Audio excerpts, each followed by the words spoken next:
Hey, All all right, let's run the intro. Darren, you can do it this time. yo, intro, and that's it. Oh my god. Oh God. All right, guys, welcome back. This is episode 9 of the DXD podcast. I really appreciate the support. There's not a lot, but I have noticed over the past couple days, we went from only a couple listeners back up to like 25 or 30. Like we had a huge hiatus, so it's to be expected, but Yep. we do appreciate all of the listeners. And for this episode, we are going to be covering the most depressing moments in anime, or at least what we could think of. There's probably a lot we're going to miss. If that's the case, you guys can leave it in the comment section or something, and we can maybe do a second list sometime afterwards. But we've been talking about doing this for quite a while. I think since episode 2, I think so, So which yeah, for us probably 6 months 7 months. ago. Yeah. But yeah, no, we're finally doing it. We're happy to get into it. It's gonna be exciting, maybe even a little sad as well. But yeah, let's get into it. I'll let Darian pull up the list here. All right. I think we said we were gonna bring up the anime first, talk about it, then give it a ranking, and then at the end we can shuffle things around if we need to. So Darian, I'll let you do the go ahead on the first pick. All right. So, because no one knows why this is on here, the first one, Sasaki getting bitten by a cat in Azumanga Daioh.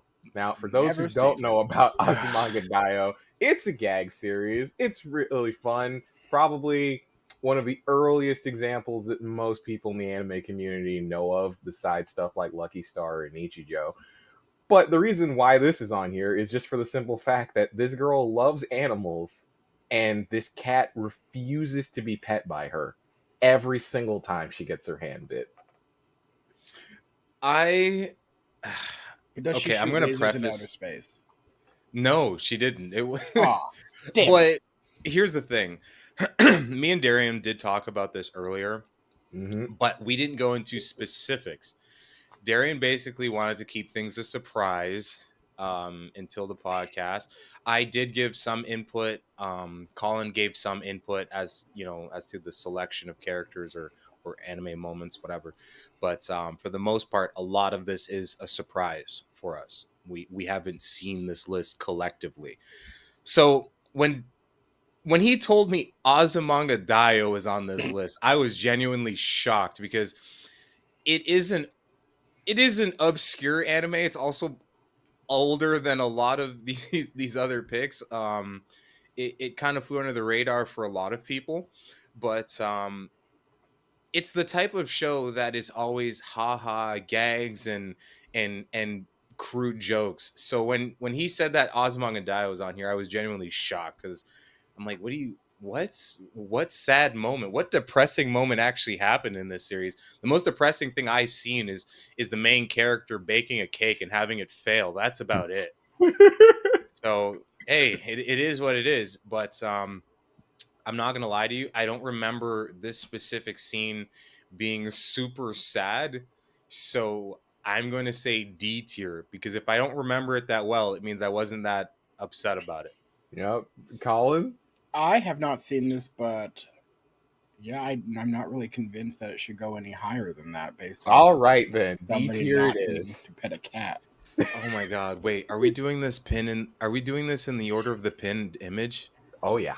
Oh Oh, god! okay. Oh Yeah. no! See, now you know why I set this up the way I did. Yeah. Okay. And of course, second, now do you want to talk about this one? Oh my.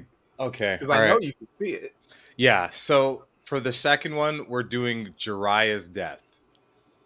Jiraiya's death hurt me so much. To this day, when I rewatch Naruto, when I come to this scene, I have to take a break in between. You know those moments you got to keep up the image of being like a tough guy, so you got to cry in silence or you gotta cry in closed doors. Someone comes in while you're watching this and they go, "Yo, you crying?" And you're like, "Nah, B, there's something in my eye," or something. Like you gotta pretend like you didn't just cry like man tears a minute ago. But a lot of people, and I think Colin is one of them, that weren't that upset when Jiraiya passed. Not that I wasn't upset, it's just he literally went solo on a suicide mission and they gave so many death flags it wasn't a surprise. It didn't come out of left field for me. And also the fight beforehand was so quirky and goofy that it almost killed the tension of that whole arc. You Like mean him with the running whole around with his hands and the friggin' frogs on him and Okay. I am a firm believer in Jiraiya being an OG. Like the man's a goat. Everyone says he's a failed teacher. Not a great signing. I don't know why. A lot of people dislike Jiraiya, but I think he was really good. He was what the story needed. There was a lot of tension going on when Jiraiya showed up because the issues Naruto is facing, being separated, their group being split up. Sasuke going his own way, him having issues controlling his Nine Tails powers and stuff like that, and rightfully doing a lot of crazy shit whenever he would transform by mistake. But Dry always came in clutch with the comedy and the levity, making things a lot more relaxed. So I've always had a soft spot for him. But I think when he came into this fight, he was just like he was taking on Pain, which is one of the most badass villains or antagonists in this series, in my opinion. So the fact that he fought the way he didn't he take out, was it like two? Was it two? Or, Yeah. yeah, so he took out like two of the pains in one sitting, and then he got jumped. So it is what it is. It is sad. I do agree with Colin with there being a lot of death flags. So we knew it was coming, but it's one of those things where it's coming, but your brain doesn't process it because you're in that mindset of, oh yeah, it's anime, it's shonen. They're not actually gonna die. So even though you're thinking it's coming, I've always had that mentality of, yeah, no, it's shonen, especially like it's Naruto. They're gonna find a way. This will be okay. Everything will be fine. And then he actually died. So that shook me. And this, I believe, this has to be S tier. I'm I, I'm gonna I do say think I'm gonna say high A, low S for I'd agree me. with A. So that makes me the tiebreaker. I'll say this, Colin. The only thing I disagree with is the idea that something being predictable makes it less sad. That's the only part of it I don't agree with, because I'm like, I agree that I probably saw the death coming specifically at the moment we got to Tsunade. When you see her, it's being played so completely straight that I'm like, oh, this can only end badly. Yeah. Like, forget the tone of the episode. The moment it gets to her, I'm like, she's not expecting him to come back. So I'm like, yeah, no, this is Dunzo. But like, I personally like a lot of depressing things when they're not so much spelled out, but more so the idea of it's inevitable, and that makes you wish it's not going to happen more. See, I tend to factor in the universe as a whole. Him being a ninja whose job it is to basically risk his life whenever he goes, and he goes intentionally on a suicide mission. I think the sad thing is that he died alone, Mm, and it was by his student. Those are bonus points there in that regard. But yeah. it's his job. It was his, like, in the universe, you would expect even more death than actually happens in Naruto because not a lot of people die. so you have that like utilitarian mindset. Is that the right word? I think so, yeah. Yeah, it's his job. It's kind of like an officer in the military going out to war. Yeah. You expect it. It's still sad when it happens, Yeah, but you're also in a situation where the chances of it happening are very high. So it yeah, kills some of the depression aspect, but you're still upset. It's something that's sad. yeah. I'm I gonna can say a death in a slice of life is gonna hit harder for me than a death in a battle royale. Like, Geez. Speaking I'll of be death and a honest. slice of life, I'm looking at some of these images and I'm like, Yeah, oh, yeah. oh no. Yeah. I was gonna say though that with Colin, I do want to put this. I'll just say A along with Colin, but that's only because of certain other things on this list that I think absolutely have to be an S. But I think that when he says that, like, oh, something being slice of life makes it more likely to be depressing, to me, I think that's more so a strength of the author's writing. Like, I'm not looking at tone as much as I am how do you make me feel as an audience member. Like, invoking emotion in me beyond just, well, I'm supposed to feel this way is what I love about writing. Like, it's kind of like when me and Danelle always go back and forth about like a shitty anime where a character is just a bad guy so the audience can hate them and there's nothing interesting about them. For Danelle, that's fine because he wasn't going into this expecting anything more anyways. And for me, I'm like, that makes it more forgettable. And I hate forgettable more than I hate bad. Okay, we gotta rank villains next. Yeah. Actually, we talked about that too. So yeah, high A for me. Yeah, I can agree with that because for me it was Yeah. a high A, low S. So Yeah, I think we'll that's a good arrange choice. them afterwards, but I'm just, yeah, there we go. All right. So what's the next Colin, one we have up here? Is this Collins? Colin knows what the next Yeah. one is. Yeah. So I would say Shikamaru, just that awkward, super tense, quiet chess game with his dad Shogi. I know, but just the overthinking and the fact that he was blaming himself and he's not the type to just scream from the rooftop. Just seeing this was very emotional for me. Quiet characters that lose it is a set off, and you'll notice that across the ones that I submitted is just quiet characters that just break. Yeah, with Shikamaru especially, I feel with his lackadaisical attitude, how everything is always just like, geez, that's such a drag. He usually carries this really calm, collective demeanor about him. So this scene definitely hit harder if you were a fan of this series. If you watch Naruto from beginning to end, this scene probably hits you harder. Someone looking in with no context to this wouldn't really get it.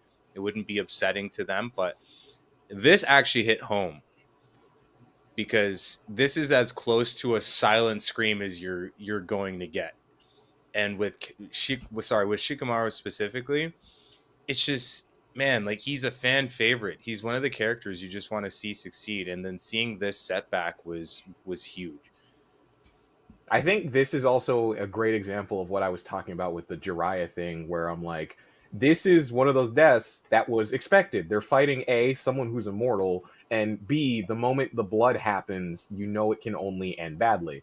But the fallout is where the character drama happens. And while I understand that for Colin, the issue is more so the death itself and not so much the reaction to the death. Like, if we put on, like, Naruto's reaction to Jiraiya's death. Maybe that would have gotten a different response from Colin, but just Jiraiya's death, he's like, well, they're ninjas. Well, he had a popsicle and felt better, and then went into a training arc. Sure, fine. But like like the way you just reacted to that now shows that, like, yeah, no, you view the two things completely separate from one another. So Asuma's death, not so much Shikamaru's reaction, would have a lower response from you because, well, it's Asuma. Like, yeah, he's cool, but he also knew what he was getting himself into when he got into that fight. Yeah, but like, this I'm specifically talking about Shikamaru blaming himself in the aftermath. He blamed himself for not being smart enough or not planning a plan good enough. Mm-hmm. And whereas Jiraiya was, I would say, a loss of a father figure for Naruto, this was just the moment Shikamaru became a man. Yeah. This is his defining moment. I can say yes to that. And I've heard people definitely like complain, like at least once I've seen it. Someone say that, like, well, Naruto kind of stole the spotlight from Team Asuma near the end with the Kakuzu fight. When it's like, yes and no, they didn't steal the thunder because Shikamaru still fought like Hidan by himself and won. But like the Naruto thing was like, well, he's been set up the whole arc to be developing a technique. There had to be some form of payoff to it. That too. If you go the entire arc too, where like Naruto ends up befriending Pain and Shikamaru is just like, no, you rot in this hole forever. I think the overarching emotional journey for those two arcs, Shikamaru's wins out a little bit for me. Yeah, sure. Especially because like we still haven't heard from Hedon once. So, what are we thinking here? I don't want to obviously rush through things, but we have a lot to pick through, and we're already 15 minutes in, so we got to speed some of these up. Yeah. But I'm okay with either or personally. I do think there's some that I won't compromise on when it comes to S later, but not right now. see, I don't know how I feel. I feel like it's a high B slash like an A because I love Shikamaru, but no one died, or you know what I mean. Like Asuma Sensei died, Yeah. but this moment specifically isn't Yeah. about that. It's about Shikamaru. Yeah, it's his So feelings. yeah, so because it's just him and his feelings, I feel like I would go more so between like B and A. Yeah. But I'm leaning towards the A more, so I'd go with that. So like Yeah. low A, high B. Okay. It's almost like Shikamaru was depressed in this scene, and they're making a Jeez. depression tier list. Yeah. I'm sorry. All right. I'm so seeing this next one. Oh I will boy. personally talk about it, but Danelle, I still I want to can- hear his thoughts to it as well. Another man, one, I don't know. Oh, Yeah. trust me, this is one you don't want to know, but we can show you a clip afterwards. And Yep. once you watch the clip, you'll regret watching like 100%. You will regret watching the clip. I can tell you that much. This makes you despise humanity. Yeah. Darian, go for it. I'll pipe All in right, when you want me so to. great scene from Elfin Lied. It's a scene from Lucy's past. Growing up, obviously, if you don't know anything about Lucy, she's a type of creature called a Diclonius that have horns on their head. Those horns give them specific Esper powers that are known as like vectors, and they're invisible hands. They're not invisible because no one can see them. They're invisible because they're vibrating at such a speed they become naked to the human eye. So anything they touch, it's like being cut by a buzzsaw instantly. And so she at first just had the horn. She never actually had the vectors yet. They didn't come out until this moment. And what happened was she had befriended a tiny puppy as her only friend while she was staying at an orphanage where everyone bullies her because, you know, she's weird and she's got horns and she's a girl and there's mostly boys there, right?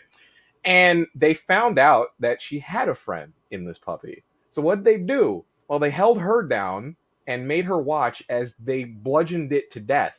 And you can hear its screams the whole time. And they're not helping her, or should I say, they're not letting her help it. They're specifically holding her back. They've kicked her in the stomach, punched her in the stomach, so she's too weak to do anything. As she has to sit there and just listen to it like yelp until it stops. And she's just looking at that and goes, "The only thing that's not human is you guys," and kills them all. Now, personally, the scene is cathartic and not so much depressing, but the part that makes it depressing is just seeing how low humanity can be just when they feel justified in doing so. Because this dog did nothing other than be her friend, and they couldn't stand that. Okay, can I? Yeah, go ahead now. Can I interject? Yeah. This scene haunts my dreams. Honestly, if we weren't on a time crunch, I would get you to watch this scene and then get your honest take, Colin, Yeah. because this scene is awful. There's no way around it. This is back in old anime where they weren't shy from showing things that were just, it was just messed up. Like imagine Goblin Slayer, but They showed obviously it. there's no grape involved, Yeah. but they proceeded to show you all of the graphic scenes for 2 minutes. Yeah. They held this girl down, her only friend, and beat this puppy up for 2 straight minutes. And it's one of the most terrible scenes I think I've ever seen. This is worse in my opinion than the Guts and Griffith moment. And you know the moment I'm talking about. I'm not even going to go into it. You know which moment I'm talking about. But this is worse in my opinion because it's so terrible. They even do the sounds of the puppy. Oh yeah. Oh Oh, my yeah. god, The sound man. design is visceral because you hear everything. It's terrible. The only thing I can say about this scene is I'm happy those children died. Yes. I am happy they died. Yeah. This Instant they didn't revenge pull a. lowers. Sorry, go ahead. I think instant revenge kind of lowers the depression too. Oh, it And it that's doesn't. fine. You go from crying to like fuck yeah, real fast. It was like if this was a blood wound, this is like putting like a toothpick or like a Q-tip in like a 12 gauge bullet wound. Yeah. Like Yeah. you're not stopping it. The revenge did not stop the depression at all. Yeah. That was the bare minimum. That allowed me to sleep afterwards, but it was nightmares the whole time. It was honestly terrible scene. And I'm so happy they didn't pull a Yakuza where it's like, yeah, I'll let you beat the kids up, but they're gonna survive and be well and good after this. She massacred those children. Yeah, no, they're so dead, they're like their bodies don't exist no more. Yeah, like evisceration. And I know that sounds weird. Out of context, it sounds weird. Watch the clip. Okay, so These kids aren't human. 100%. These children, they're legitimate demons. They call her a devil because she has horns on her head. These children, I think, are the worst children I've seen in anime. I don't think anything has topped it. And I've watched a lot of goddamn anime, and it just still lives in my head rent free. S tier. Alrighty. S tier. Colin, I know you had slight thoughts, but what is your ranking? I haven't seen it yet, so I'll have to check that out later. But okay, off of what you know now, Sad Puppy Noises is definitely up there, so I'd say high A. Okay, Yes. fair enough. All right, whoa, that's sir. low A. Sir, if he's saying S, it's got to go in front of dry. I said S. yes. What are you saying, Darian? What? No, because like Colin said, it's the fact that they die afterwards that I can't make it depressing. So you're giving it an A as well? Yeah. Oh my god. What's topping that? Like, there's some in here I could say are gonna be S, but if that's a high bar for A tier, I'm not gonna hold you. Like, that's got to be at least low S, man. Oh, I haven't seen it, so my opinion doesn't matter. Colin, I can understand. Darian, do I have to play the clip for you? No. Are we not remembering the same scene here? I remember the scene. The problem is the catharsis at the end softens the blow. If the scene ended at the dog being dead, I would put this in S rank immediately. The problem is she kills them, so I'm like you said, that's not a fix, but it helps because my brain goes, at least they're gone. I'm sorry, I just watched 30 seconds. Oh. Just watch 30 seconds of the clip. All right. Yeah, you can say what you want. My brain's at S tier. You can put it in A. 100% this is ending up higher later, but that's okay. Okay. Then I want to talk about the Nina scene now? I'll let you do that, but I'm going to just say one thing. Yeah? Father. All right, and of course, next up we have the infamous Big Brother Ed, with Nina and her dog being turned into a chimera together. Now, for some people, they might not understand why this is such a bad thing. It's because the Elric brothers in the story, they've spent the whole, or at least like the first 3 episodes, they set up that they're on a journey to look for a Philosopher's Stone so they can get their body parts back. The problem is what caused that in the first place. They had tried to use alchemy to summon back their mother, and unfortunately ended up making a chimera. So they're already traumatized at human transmutation. Then comes this scene. The reason why this also hits is because in the manga and the original 2003 anime, they actually spend time getting to know Nina rather than visiting this girl one day and then coming back like 2 days later and she's a chimera. Like, they spent like a whole couple weeks with her and her dog and her dad preparing for an exam. So for them, she really was like a little sister to them, only to then come home one day and see that. It was terrible. I know some people nowadays may not understand the horror of body horror in and its entirely, but it's like, yo, she got merged with her pet dog by her dad, who only did it to save his ass. That's it. It wasn't like, oh, she was dying and it was the only way to save her. It's like, no, he just did it because he's terrible. And you also find out he did it to her mother the exact same way. Yeah, no, it's bad. The whole situation is bad. I think to make it worse, they killed it, but later on in the series, they definitely meet people that could have reversed it. Yeah. Okay. Ouch. Yeah. Sure. Fair enough. Fair enough. Yeah, they could have. But What are we thinking then? Thinking B A S. What is it? see, that's tough for me. I feel like it's more of a B, and I don't know why, to be honest. Um, Colin.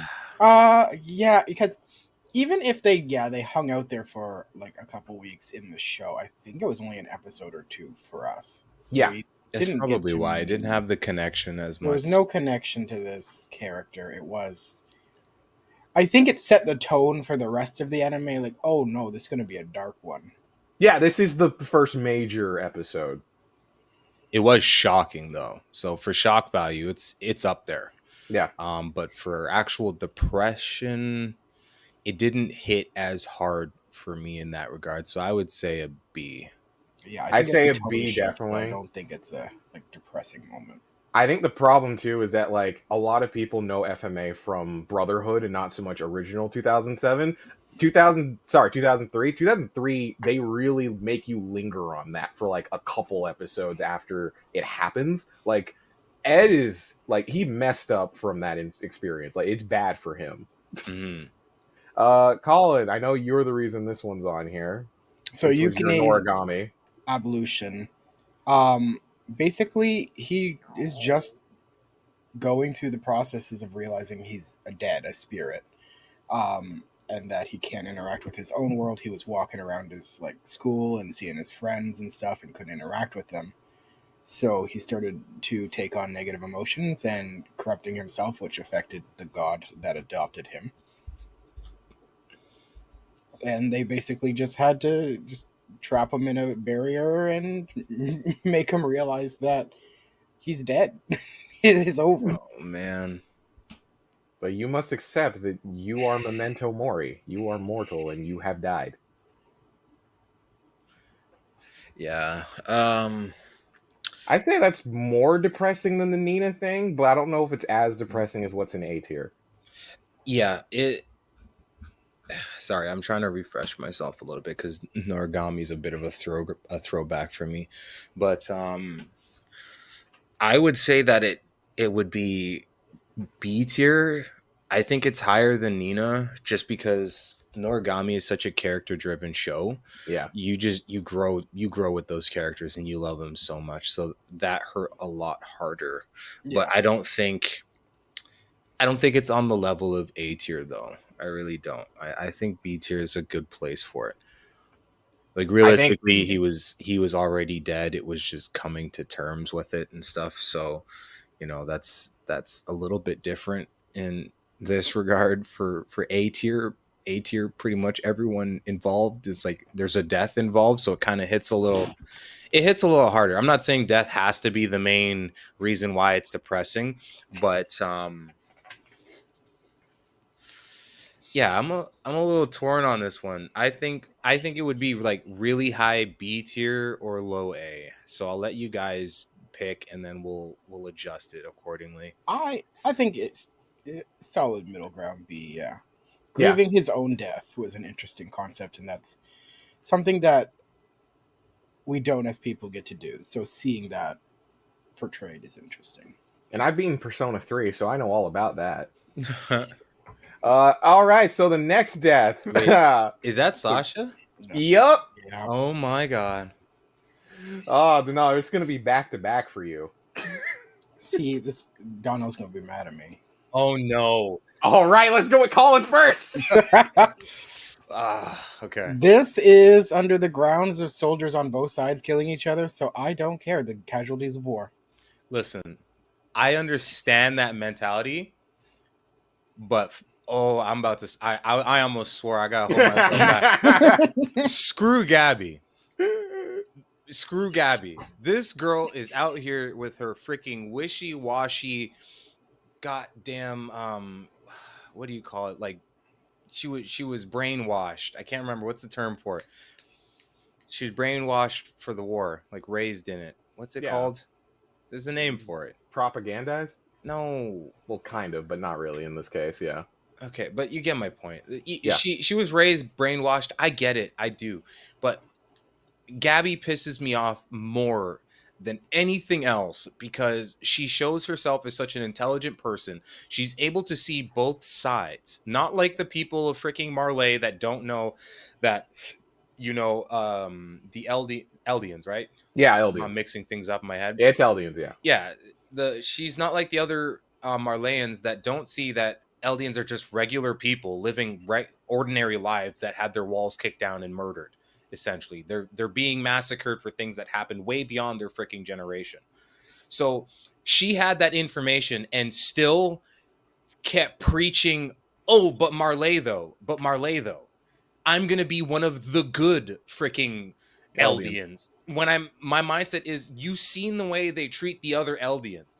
You are garbage to them. That's like a slave saying, yes, but I'm one of the good slaves. That does not work. That's not a mentality to go by. But she's so brainwashed that she refuses to accept that, even though she has been shown and she's even gone through some of the conflicts when being confronted with information that opposes what she was taught. So she's presented this information and still proceeds to keep doing the bad thing, and it pisses me off so much. So this was just icing on the cake for me disliking Gabby when she shot Sasha, because it was out of the blue. Yeah, sure, they were going through a whole like executing this huge plan and everything. Things were hectic and whatever, but no one expects the freaking whatever, like 10-year-old in the background with a Beretta 50 cal to snipe you while you're minding your business. And Sasha was helping people too, so like it makes it worse. It makes it worse. A lot of people were like, yeah, they're soldiers. It's Sasha. Sasha was one of my favorite characters just because of the energy she brought to the table. She was an ordinary person that was basically just like, hey, listen, I like eating food and I want to help people. That's why I'm here. So I related to her the most because she was just a regular person. Everyone else has like dreams of grandeur, or I want to become this, I want to become that. Sasha was just like, listen, I want my family to eat, and I want to be able to protect people. So seeing her get shot is how I knew that the innocence in the series has died.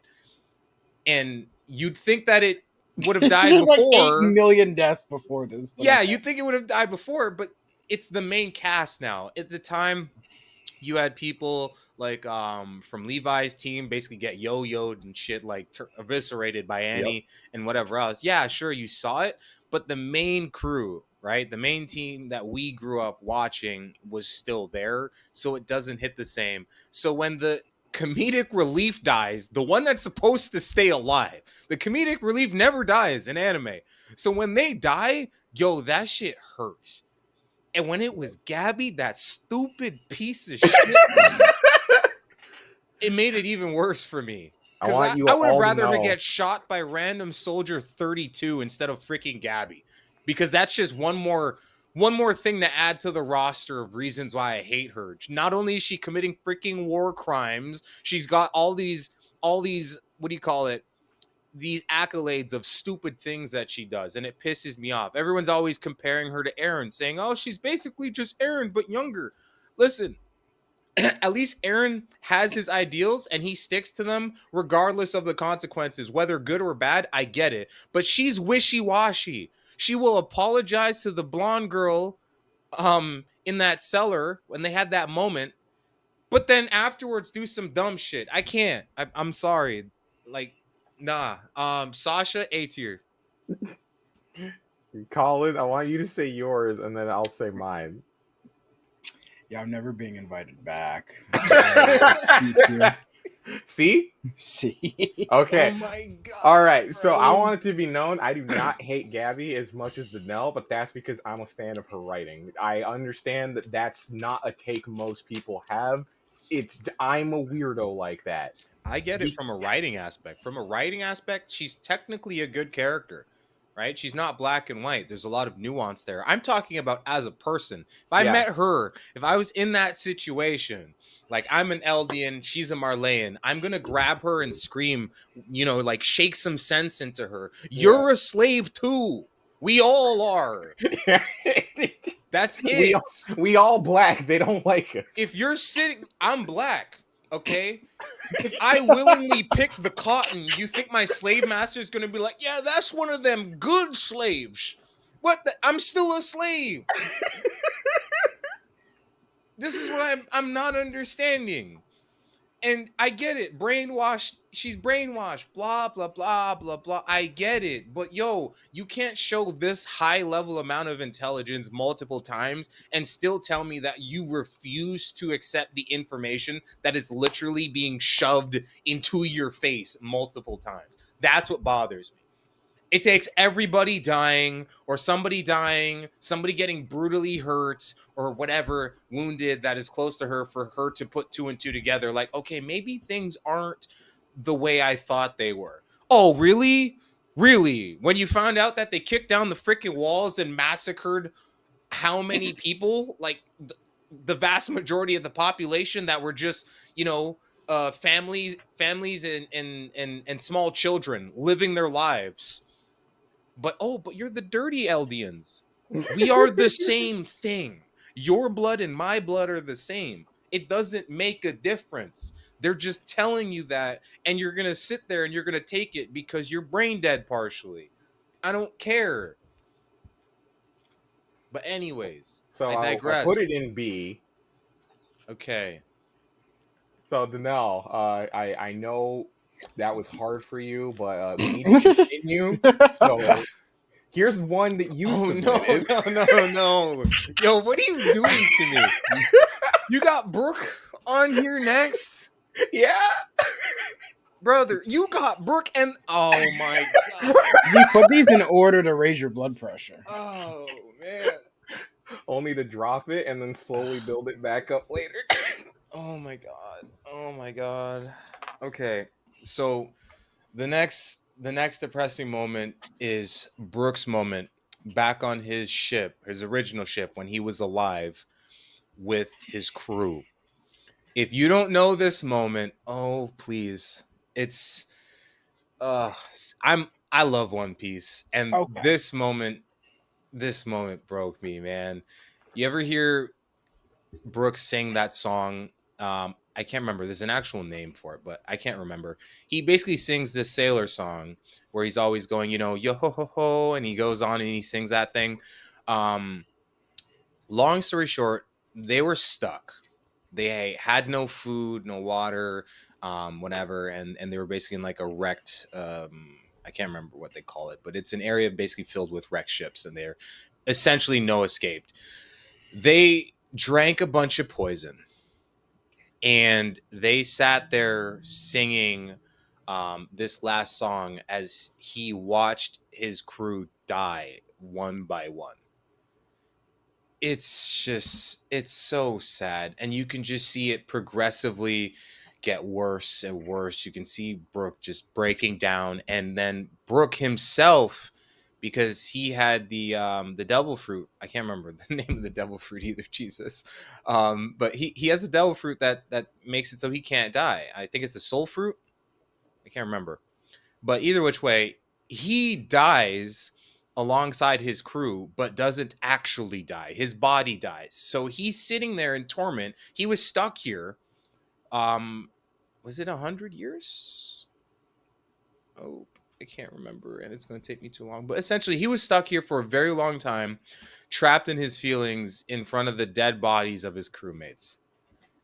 It's terrible. And he sings this song as a reminder to himself, you know, about this situation. And it sounds like the most upbeat song and super happy and jovial, but whenever it's played, it's a reminder to him, and it's very upsetting. It's very depressing.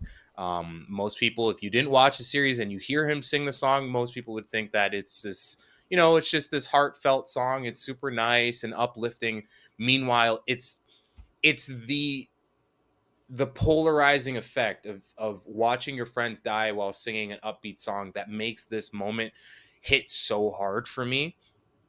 I am going to put this in S tier because I'm a One Piece stan, and a lot of these moments hit super hard for me. When you're into One Piece and you're watching 1,000+ episodes, there's no way you're not going to become attached to these characters. So when you see Brook in the beginning and he's this super happy-go-lucky dude, he just likes to sing and dance, and he's always cracking jokes.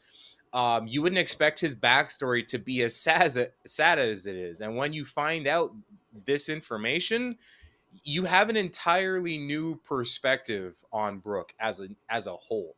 To see this man go through this level of torment and come back the way he is, super happy, always trying to make people smile, laugh, and dance. He's just trying to basically spread good vibes to everybody all the time. It was a super depressing moment. Colin, do you have any words or I have no? only seen One Piece in Reels, but I have seen this scene in Reels, so I am definitely going to agree it is up top. All right, I'll add to Thank you. this because when Danelle did tell me about it, I looked at it and I was like, okay, yeah, no, I get it. There you go, Danelle, your first S. Thank you. And then you come and screw me over with With that. Ace, baby, yeah. Okay. So we went from one tragedy to now another tragedy, being Eight's death. Oh my god. Ace is Yeah, I Ace can't even death. pronounce that. Ace's death. Um so are we gonna talk about his death as in just the death, or the death and going past that? Because for me, this moment actually transcended just his death.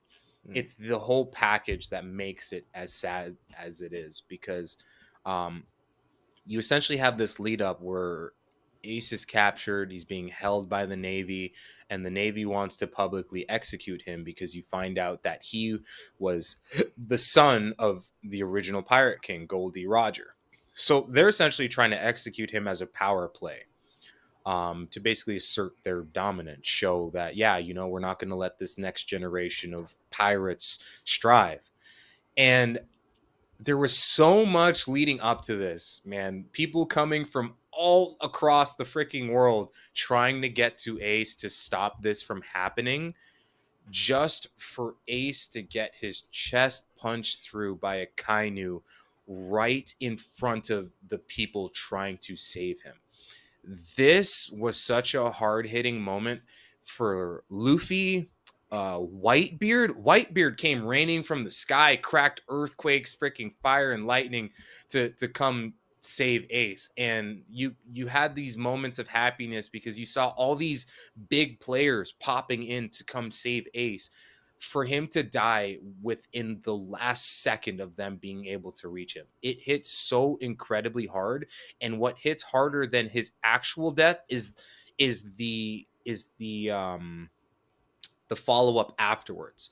So with Luffy and Sabo and everybody else, Whitebeard, all of that, just, it was a train wreck. It was a spiral downwards as soon as Ace died. Luffy was mentally a mess. And up until this point, everybody knows Luffy's character. Luffy is just one of those characters, always happy, laughing, free type of guy. He's basically never sad. He has some sad moments, but they're usually very brief. He's sad, and then he goes. He looks up at the bright side, pulls that glass half full type of deal, super optimistic, and then he pulls through. This broke Luffy mentally completely. He didn't even speak. He sat there on the ground in the middle of a war, screaming Ace's name as he watched his body drop to the floor. It was an insane moment. And even later on, episodes passed, he still couldn't function. And then you had Whitebeard, which was another crazy situation. It I don't even know how to go into this anymore, honestly. It's one of the saddest moments in One Piece, if not the saddest. I wouldn't say it's the saddest because, Ace's death meant like that much. I think it was the fact that Ace's death affected so many, as opposed to his death being super dramatic. Yes, he got punched through the chest and all that. It was super bad. But how many people it affected is what made it so sad, because One Piece is the king of world building. They show everybody. They're not the type of anime that only focuses on the main character.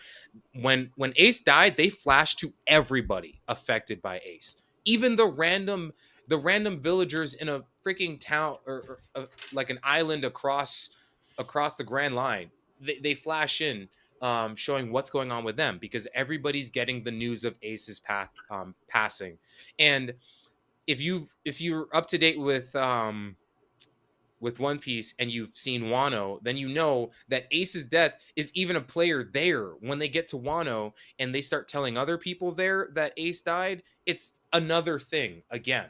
So Ace's death is just, it's one of those things that it transcended the community. You see people talking about Ace's death that aren't even in the One Piece space. So it Yeah. has to be up there as far as ranking goes. I can't say anything under an S. Like, this is an Okay. SS or an S plus or whatever you want to I'm put it not at. making an extra tier, but I will willingly give you that unless Colin has something to lower it. I do not know the scene. Oh, Really? Like, I don't want to dwell on that, but that is interesting. Okay. For Nelson, I'll I make think it the S. only thing I've ever seen this is like a meme of the somebody whole? threw Rengoku and somebody threw his whole shit. Yeah, in yeah, his yeah. I face. saw that same Jesus one. Christ. Don't worry, Colin. I put the Rengoku on here too. Colin, this next one's all you. Okay, so this is Death Parade. Basically, he is tasked with deciding if people go to heaven or hell. So he does that through the whole series, and then in the end, he just has an emotional breakdown, and you realize he's not some like emotionless, like just arbiter. He actually, I believe, was a human who this was his afterlife. Like everything from his like robot eyes shift, and it's just seeing a character that hasn't expressed an emotion the entire show just break down and cry. I'm going to 100% agree with you because I loved Death Parade, and I'm pretty sure they explained that as an arbiter he was special, because pretty sure he was a regular human that basically got placed into that position with no memories, right? Yeah, Okay, yeah. So you can actually see throughout the series, in the beginning he is super impartial to everything, where it's just, he's just going through the motions, this is a regular job. But as the series progressed, you can see him starting to question certain things, especially when they started getting to some of those death games that were a lot more um, there's a lot more nuance to them. They weren't black and white like the beginning. yeah. So he started questioning, wait a minute, how am I sending this one to heaven and this one to hell? There's a line that was starting to become blurred there. And the end, him just breaking down, was a very strong scene. Um, it definitely has to do with the fact that he was pretty much robotic up until this point. And the emotions came out super gradual, so you grew into it. You didn't even notice that he was changing necessarily, right? You saw it when you looked back at it, but it's not something like, it was very subtle. But yeah, towards the end there, when he started breaking down, very strong. And I would say that this is higher than B tier. I'm gonna put it above Sasha. Actually, I would say it's on an A, because Death Parade as a whole, dealing with the I problems that wish it they had so have, many more episodes. Like that right? concept is Man, great. it was great. Honestly, every episode was so thought provoking, and it pulled you in, it hooked you. Like they would give you these complex issues between two people, and basically the game would get thrown in there to draw more information out and draw more feelings out. But I it's think a it would make a really great game too. Like somewhere between Papers, Please and Danganronpa would be cool. oh yeah, they could do a Danganronpa thing with this 100%. I think it would be really cool. So what do Yeah, you I guys say, go like B? high A. Okay, Yeah, I would say high A as well. so I think around here. um Yeah, I'd say between Jiraiya I and would say between Jiraiya and Shikamaru as well. Okay. For those in the watching the podcast and wondering why I haven't been talking much, there's a few I will be talking a lot at length for, but I also realize time. So this next one, for anyone that's watched Persona 4 Persona 4 the animation, not the golden, specifically the first one, there's a scene around episode 20 that always gets me no matter how many times I see it, and it's the only scene I think the anime did a million times better than the games. And it was Nanako's death. And the reason I put that in quotation marks is because her death is a weird one. It's one of those things where it's guaranteed to happen if you mess up your choices, and it's not guaranteed to happen if you do it completely right.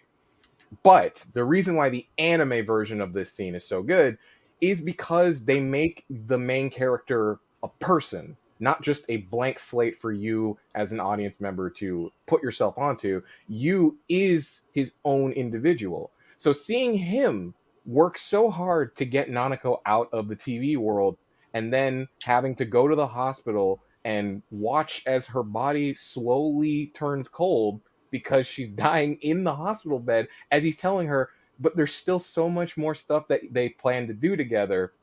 Now, for those who don't know who Nanako is, she's essentially his cousin on his mom's side, but he treats her like a little sister because he's been living with her and her dad for like the past 7 months in Inaba, where he's been sent to for a year. And it's just one of those things where as you're seeing him break down, he doesn't want to do it in front of everyone, but at the same time, it is getting to him, and it comes to a culmination when after finally letting the suspect go that he was about to throw into the TV world to avenge her, he sees her face and goes, "No, she wouldn't want this. We have to find the truth."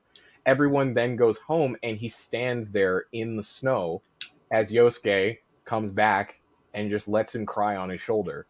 And he's wondering if he did the right thing, and he just wants Nanako to be okay. But obviously, right now, that's not what happened. They think they messed up somewhere and she's dead.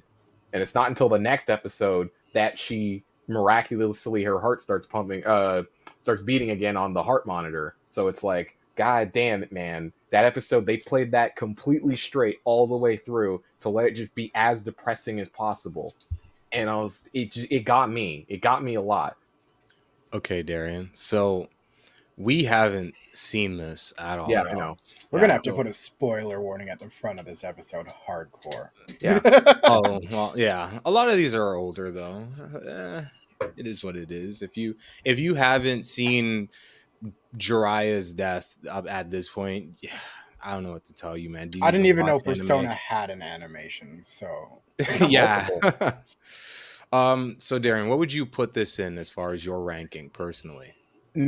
Because I think if I was only talking about the death itself, I would Because put it technically in she S. didn't die, right? Exactly, right? That's what I'm saying. If it was just the death itself, I would put it in S. Because I went through Damn. everything, I would put it in A next to the kids beating the dog. And again, the What? reason why, and I like I said before, the reason why it sticks out so much for me is because they spent the time to actually build up the relationship. It's not one of those things where like when you're playing a game, you've got 100 hours to build up a relationship. The anime was doing an uphill battle only having 24 episodes.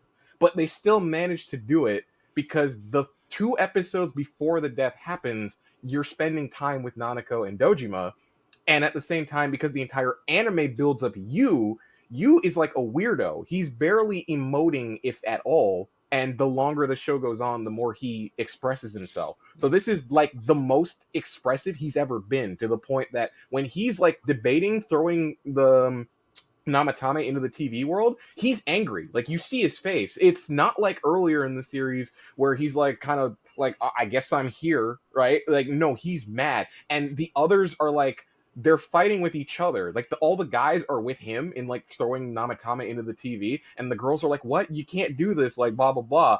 And it's just everyone doesn't know what to do, and it's only seeing Nanako's face at the last moment that he decides to not do it and fight against his own urge. Because in the game too, you aren't allowed to have like doubts. You have to do it completely straight. There's like 7 questions that the game asks you, and you have to answer all of them correctly or you will get the bad ending. So you have to be completely like stale faced. You have to be completely calm and natural because you have to calm everyone else down and get them to think straight again. But the anime lets you be emotional like you are. Like, you are mad at Namatame. You don't know the truth. You just know Nanako's dead and it's this guy's fault. So I specifically like that all of that is involved, but it's also because of all that stuff that I can't put it in S tier, because ultimately you're trying to save her. Like, if she only died and that was it, it would just be depressing and that was it. But there is the silver lining of, okay, but we can find a way to get her to come back. Not so much that we find it, but more so the game lets you save her by essentially doing things correctly and finding the truth.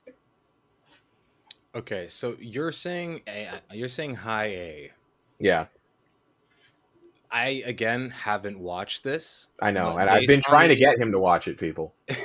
Based on the information you've given me, I would lean more towards the B because the character has an out.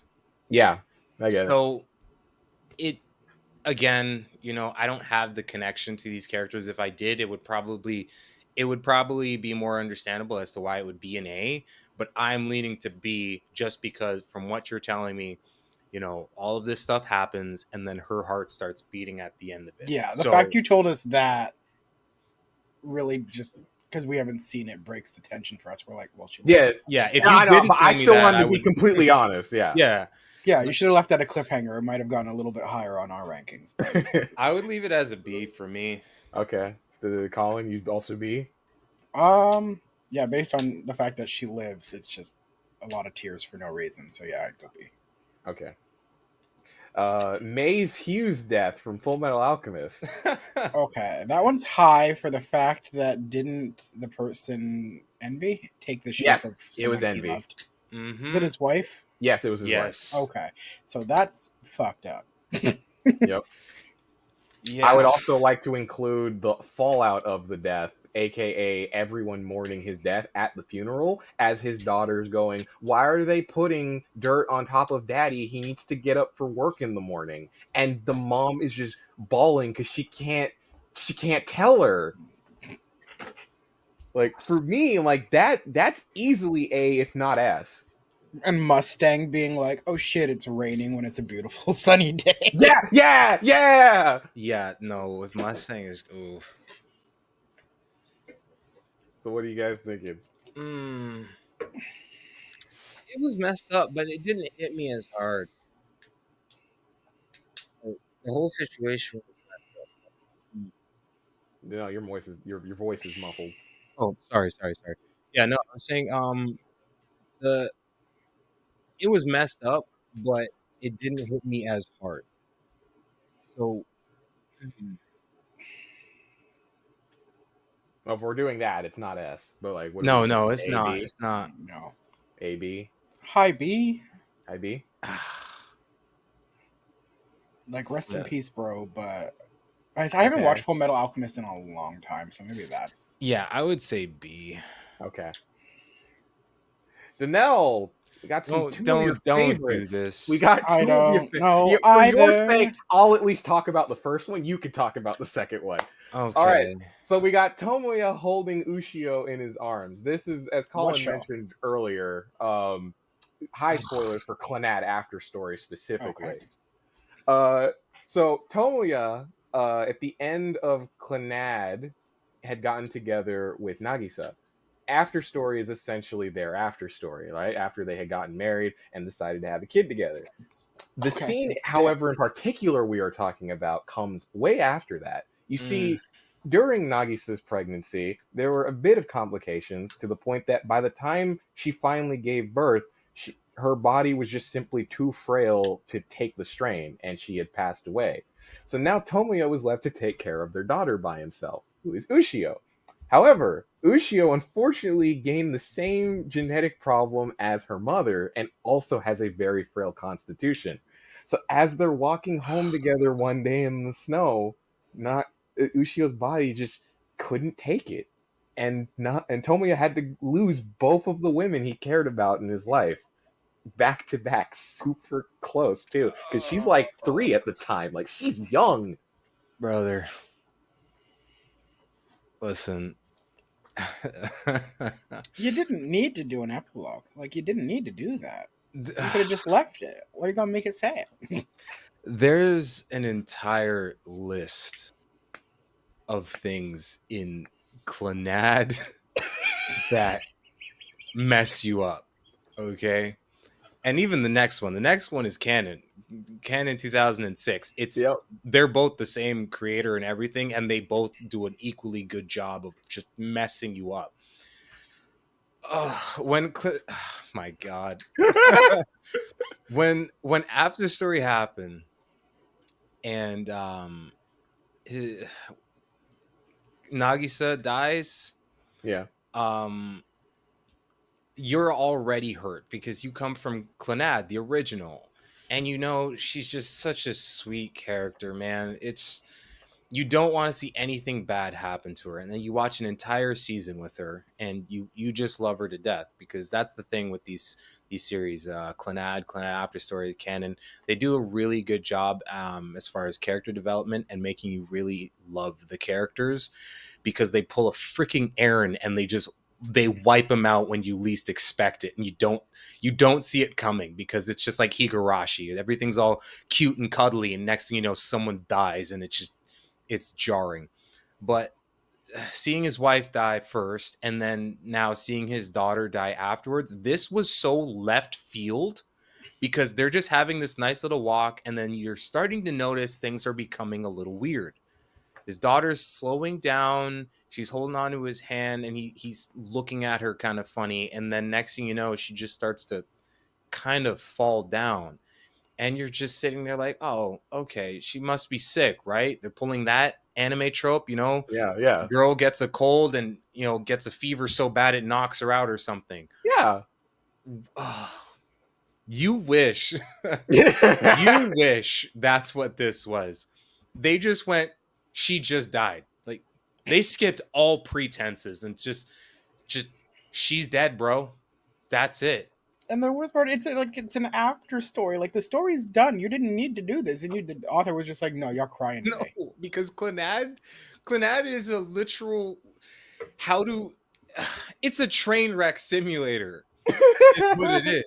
You watch Clannad and you fall in love with the characters. You fall in love with the little bits of drama, mystery, and romance that they throw in there, and then they just spike your food with poison, and you're just slowly burning away, and you don't even realize what's happening. Every time you watch Clannad, After Stories, or canon, you are signing yourself up for at least a couple years of therapy. 110%. Because this shit right here, I watched this when I was a kid. I think I was barely a teenager when this came out. I think I maybe was like 12 or something, 11 or 12. I watched this. This shit messed me up. I was scared to watch Slice of Life for probably like 4 years after that. I went straight into shonen because I was like, nah, I gotta be a man. I gotta toughen myself up. I can't be watching that stuff. Realistically, I was scared. I had just come out of watching Clannad. I just come out of watching canon, and then watching Clannad After Story. I was a disaster.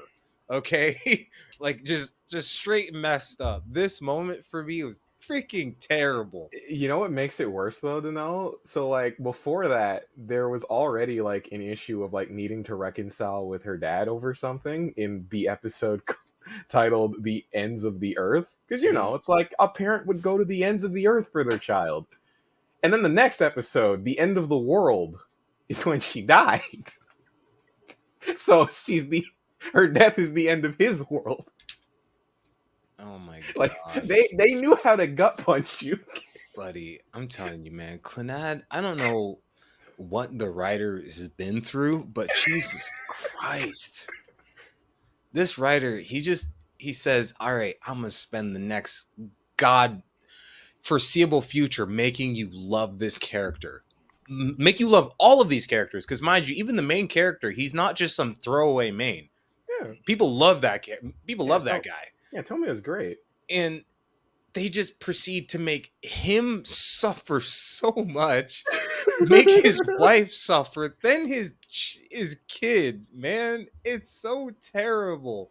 It's literally just freaking therapy speed run. You're just like, I wasn't messed up enough. How do I justify that? Let me just watch Clannad. And then The when you're author's a done, therapist needing new clientele. oh my god, I wouldn't be surprised. Goddamn freaking oh Jesus. S tier. High S tier. You know what? I would say the exact same thing. Colin, do you have anything to add? No, that's ass. All right, let's do it. Where are we putting it? Where are we putting it? A high S tier, man. All Put it right, right we're up putting it there. at 1, baby. Ugh. And the next one, I'm going off of the image here. Yeah. I'm guessing is this the car crash? You know exactly what scene it is. It's the car crash, isn't it? Oh yeah. What Oh anime? my God. Canon This is 2006, as the Yeah. date says. It came out in 2006. okay. So, Jesus Christ. So this is the infamous car crash scene in canon. Okay.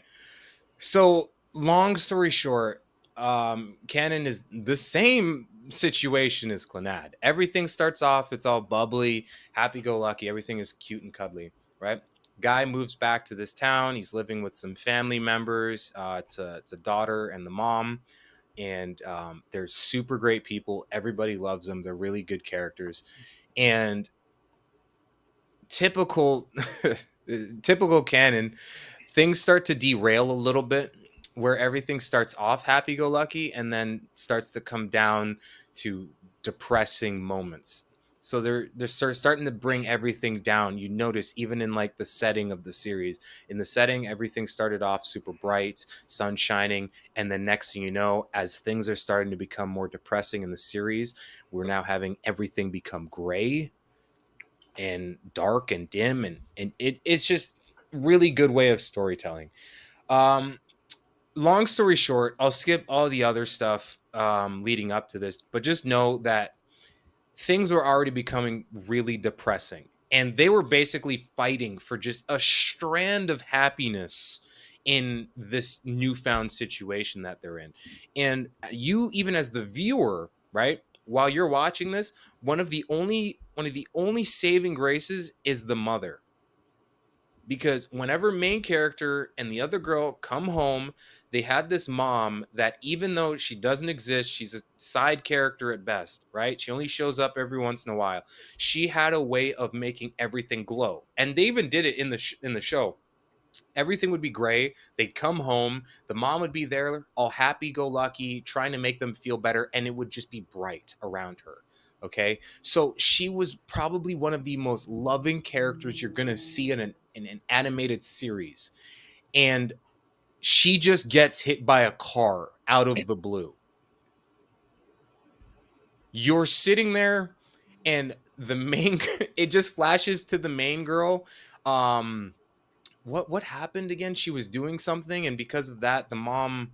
Oh, okay. So what had happened was okay. So she had asked her mom to like buy a cake, strawberry cake, right? So that put her in the position she was in, because she went to the supermarket, bought the cake, was about to head home, and And then all unfortunately you a hear is car accident happened. and then It's so out of left field. I'm actually super glad the way they portray it is as out of nowhere as it should be, because she's just walking home. Like, that's it. It's super natural. And then out of nowhere, you just see a car slid and then push her into another car. So she got clotheslined by 2 cars in a way. It's terrible in how quick it happens. and then it just slowly pans to her legs. I think it was her Yeah. legs, right? In the car Yeah. crash. Yep, And then she's all you critically see injured. is flashing lights. while Yep. her body's getting snowed on. It was the most like uh I don't even know how to explain it. It was out of the blue to the point of your brain not being able to keep up or process what just happened. Yeah. Because there's no sound. It's one of those weird, eerie moments where there's no sound in the entire scene until the ambulance. It's just ambulance, lights flashing, and then it cuts back to main character and the daughter, and the daughter is just sitting there distraught, just sitting there in silence. God, Yeah. So where are we this putting that? that's S tier. Are we putting an S2? Yep. Colin, do you have any Sure. objections? All right. Where are we S putting tier. it? Where are we putting I would it? put it second to sec. Yeah, I'd put second. All right. Yeah, this Colin. moment is like, again, it's one of those that transcends the community. It gets brought up this is from 2006, and I have seen memes of this probably a couple months ago. So that's how you know that shit that's in people's head rent free, because you can't explain it unless you've watched it. If you've watched it, you know what I mean. The trauma's still there. Colin, silent voice. I agree with you in that it should be on here. I just don't know what scene you're talking about. The whole movie. The whole goddamn movie. I think to make it worse, to start it off, this was one of those Netflix recommendations that were like, oh, because you watched Naruto, check out A Silent Voice. And I'm like, sure, why not? Why not? Gave it a shot, and just devastating, the whole movie. The bullying, the anxiety.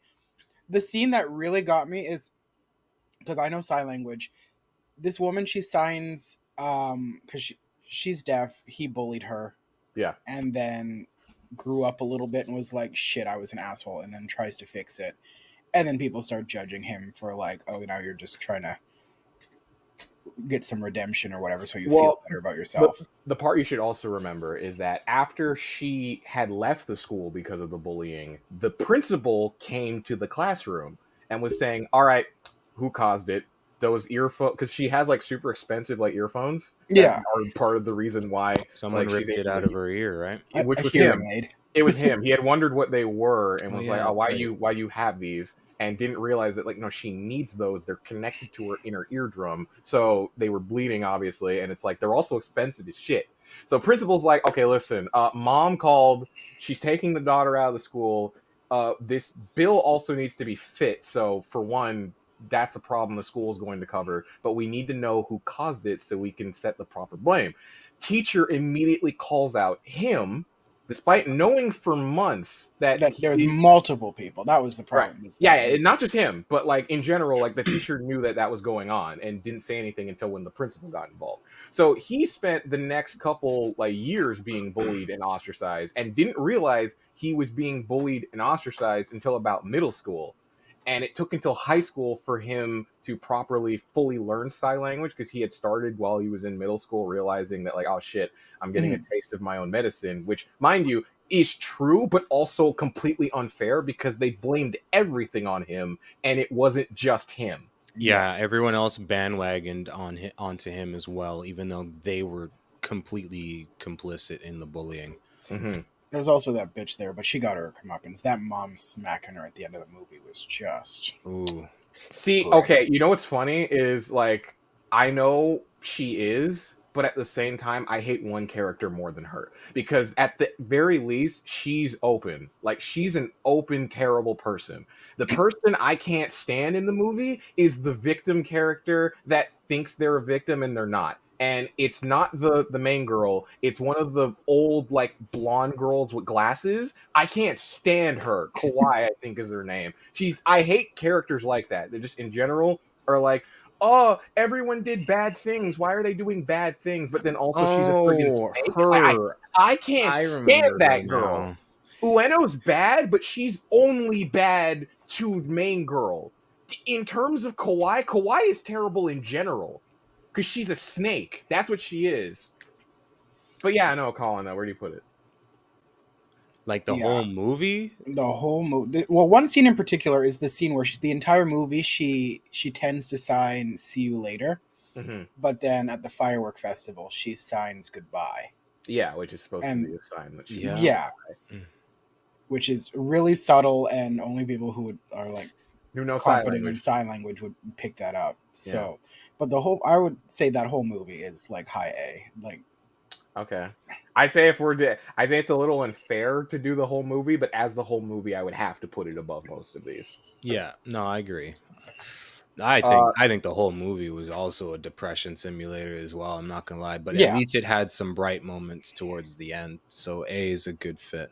Reading it's I think more fun because there's way longer stretches of depression than the movie. Like the movie obviously has to condense a lot of stuff because they have to, but like reading it I think is the way you're supposed to engage with it. But the movie has the added benefit of sign language actually being animated. Hmm. Next scene, Koro Sensei's death. If anyone remembers Assassination Classroom, this one hits because you spend 2 seasons with this man and how he helped the class and everyone with their issues and how to become, stronger individuals. But also it was inevitable that he was going to have to die at some point, but you didn't want that. Who wants to take the lead on this one? Personally, I think I would give it a B above Nina, but that's because I love Koro Sensei. I don't know how you guys feel. No, I love Koro Sensei too. I was actually gonna go a little bit higher, but because they're being trained to be assassins, it's kind Yeah, of one of those things where I can't because it's one of those you. things where it should actually be around here, but because I like him, I would put it here. Let me see. What about you, yeah. Colin? I'm never being invited back. Oh, okay, so you're Oh going down. no! No, you want to go No, no, lower. no, I no. want to know. I never got to this scene because I dropped this show. This was a did not finish for me. What? Oh, You didn't finish Assassination okay. What Classroom? part did you stop at? Season 1 or season 2? Halfway through season 1. Okay, so you Damn. stopped at like the first test. That? I believe another student joined. Red hair. Oh God, you He was dropped the it that best early? one? No, that's not even that. If he dropped it at Karma, that's like barely episode 4, if not 3. Damn. What? Yo, Karma joined super early. Yo, Karma's like one of the best characters, literally. God damn. Yo, okay, but no, And I seriously though. still never figured out the gender of the main character. He's a boy. Nagisa's a boy. Okay, you know Okay. what's funny though? Now knowing that you dropped the series makes that make way more sense because like the same question you just asked is asked by the characters in the Okay. beginning of season 2, where they finally tell you who his mom is, and you figure out, oh, the reason he's so gender ambiguous is because she wanted a daughter and basically treats him like trash. So it's like, yeah, no, that's genuinely funny. Okay, but still, after hearing what we said, Colin, would you let us have this, or would you You guys can end up? pick where it goes. B's pretty average, so. Okay, this is Danelle. I You would think this is say good? B is good, All right. but I would put it at higher B. I personally have it less than this, but I know that's mean. Okay, I think we should do one more And part 2 this shit. and then part 2 this because That's fine. we're reaching the hour and 20-minute mark and we usually don't want to go over that point. Yeah, But, that's fine. yeah, we'll part 2 this, but we can do one more to finish it up. Yeah, we'll end it on Edge Runners, and then we can open up on Shuffle. Oh god. Okay. So Edge Runners. Oh god. This was the mom's death. Oh, the mom's death. I Yep. don't know what this one is. Wait, you never actually, watched I Edge thought you Runners? guys did. No. Cyberpunk. I didn't know that was classified as an anime, so no. Oh, damn.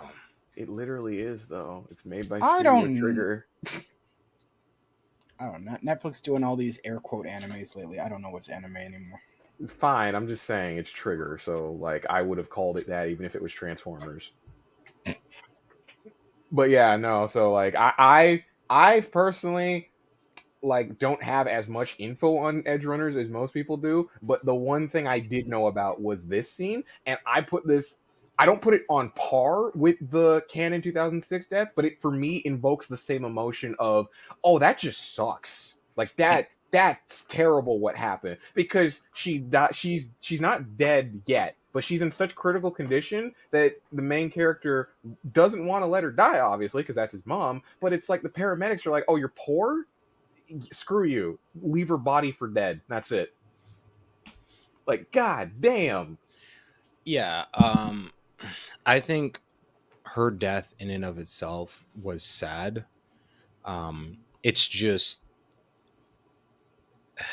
the death itself, I would give a C, because it was, how do I explain it? Like, it was a car crash. Was You this know what like I an mean? episode 1 thing? No, This no, sounds like I the don't think it was start a of the car journey. crash. Like, if you notice, like, they get Mm, lit up. no. Bye-bye. So what happened was, wasn't it like there were another group, like there were gangsters in front of Yeah, them fighting someone else, and then yeah. the car flew up into the Whoa, air. yeah. Yeah, Mhm. and they hit there. Yeah, so the death itself, I would say, is a C, but This was an episode 1 thing, wasn't it? Yes, it's yeah, it's right in exactly the episode beginning. 1. So it starts the story. So I think that lowers it a bit because you don't even It know sets the character. tone, but yeah, That's you what I don't know mean. the mom. It starts the downward spiral that David goes through later in the series, which is way more depressing, and it gets a lot better as a series from that point onward. Um, which is not much saying. It's not saying much because it's the first episode, but you can see that all of these things that are happening around him really affect him later in the series. But the mom's death specifically, I know it sounds bad, but I would say it's a C, just because it happened so early on, and it was just kind of a way to set up the story. So Yeah, it didn't have enough impact because we didn't have that relationship yet. It was too early on for me to feel super attached. She was like a super great mom, by looking at her through that first episode, but yeah, there wasn't enough attachment there yet. All right, so our first with C. with Edge Runners and our first C rank, we'll call it here. We'll pick this back up in another episode, Yeah. make a part 2 of this, because we Colin still literally has have to like come back because there's a 20 bunch of more. Yeah, these that all are mine is his. at the end here. Yeah. But all right, guys, thank you for listening. Please check us out on YouTube. We do have a TikTok as well, but there's not really much on there. But you can check us out on any other podcasting platforms. We're pretty much on everything: Spotify, iTunes, app. Sorry, not iTunes. I think we're even on iHeartRadio. But either which way, check out our stuff. If you could give us a like, a subscribe, that would be great. We appreciate it. We will catch you in the next one. Later.